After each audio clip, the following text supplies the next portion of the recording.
Monday on The Morning Show. Would you cross the color line for true love? Inside the challenges and rewards of interracial dating. Can a single pill make you feel like you've had a meal? M&J investigates the Phil pill. Plus, the top 5 holistic treatments for your pet.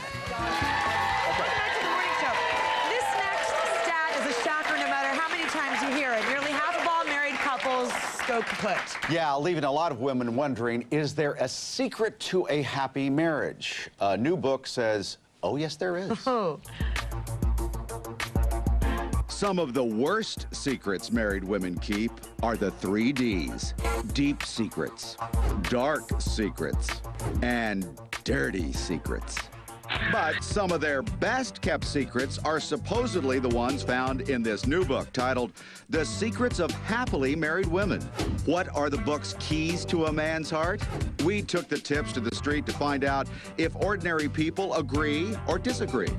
A key to a man's heart is through his stomach. Oh, hell no, my role is not in the kitchen cleaning. My secret to a happy marriage is keeping my husband happy, making sure that my husband's taken care of. I need good food, good sex, harmony. He takes care of me, and I take care of the house and the children. Ideally, I'd like a balance. I'd like a woman who knows she could be in the kitchen or the courtroom. All right, I like that guy's style. All right, here to reveal the keys to a man's heart, authors of The Secrets of Happily Married Women, Dr. Scott Haltman. And in our audience, we have the co-author, Teresa DiGeronimo. And happily married, stay-at-home wife, Ro Black. Hi, Ro. All right. This book is full of the rules, man. What's the biggest mistake? Well, I'm getting married shortly, 5 months. Well, congratulations. Thank you very much. Yeah. I'm scared now because based on what you say. I hope I didn't scare you. You scared me. She wants to be happy. The biggest mistake married women make is what?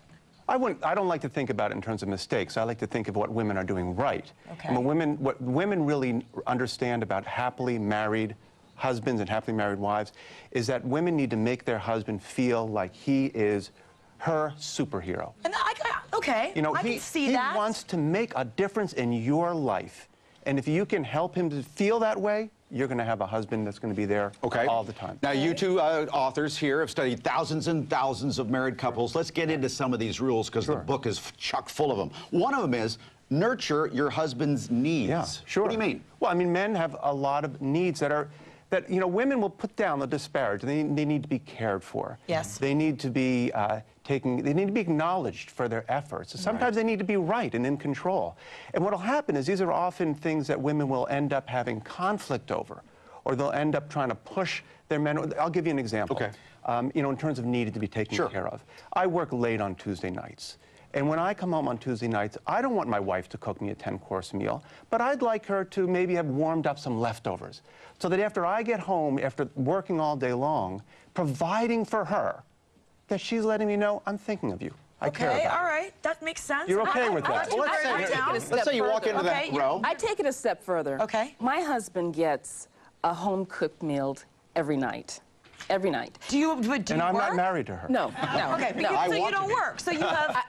I do this because I love him and I support him. He supports me.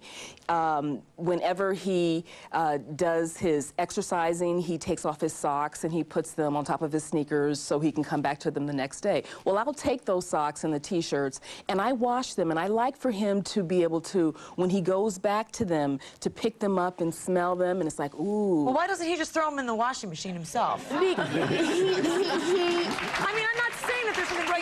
These are special little things that right, you do. but you know, when you become married, it's imperative that each person become a student of the other, and you need to learn some of the habits and things that they do. And everything is not something that is worthy of an argument. Yeah. I know he takes his socks and puts them on his sneakers, so I instinctively know to take those socks, put them in the dirty clothes, put some clean socks in a clean t-shirt. You believe in the doctor and his study and his book. Yeah, I do. Sarah is a working mom. Yes. And how many children do you have? I have 2. Okay. What are you Very doing? small children. What are you doing with your husband's dirty socks? That's the big question, isn't it? Well, actually, my husband takes care of himself. he will put his socks in the laundry chute, go downstairs, and we actually have a partnership. He sometimes will do the laundry, sometimes I'll do the laundry. It all depends on what's going on for the day.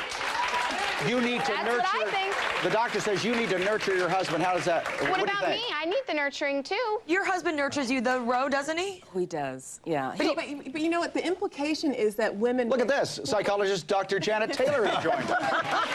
Popped right out. But the implication is that we need someone to nurture us and take care of us, and we get married because something's missing in our lives. When the reality is it's two happy, healthy people. 61% of women who are married work, so it's not like we're waiting at home for our husbands to support us. It's a partnership. There needs to be equal responsibility. I have no problems with there being a partnership. And I think people tend to misinterpret this. Let me give you an example. Every morning when I get up, I make myself and my wife a cup of coffee. And I bring her that cup of coffee and put it by her bed. And I know dozens and dozens of men that do that, okay? But if you talk to a woman that says, I get up in the morning and I make a cup of coffee and I put it in my husband's bed, it's like, oh, no. Oh, don't you do that. No. You know And it is mutual. You know It is something? Every morning, my husband makes coffee for me. Now, I'm in bed sleep. Because I don't work. Changing the socks. He makes the coffee for me. I get up and I see that and I'm like, oh, that's so wonderful. Yeah. So whenever I call him, I say, honey, thank you so much for the coffee. Hold on a second. May I just jump in for 1 second? But I know, because you told our producer that for the last 10 years, or for the first 10 years when you're married to your wife, you would come home and she'd be on the phone. That's right. And you would be like, get off the phone. That's just No, I wouldn't say get off the phone. Get off the phone. No. Oh, they're turning No, here's the issue, okay? She knew that I wanted her to get off the phone because when I get home at the end of the day, I feel like I've just conquered the world, and I feel like a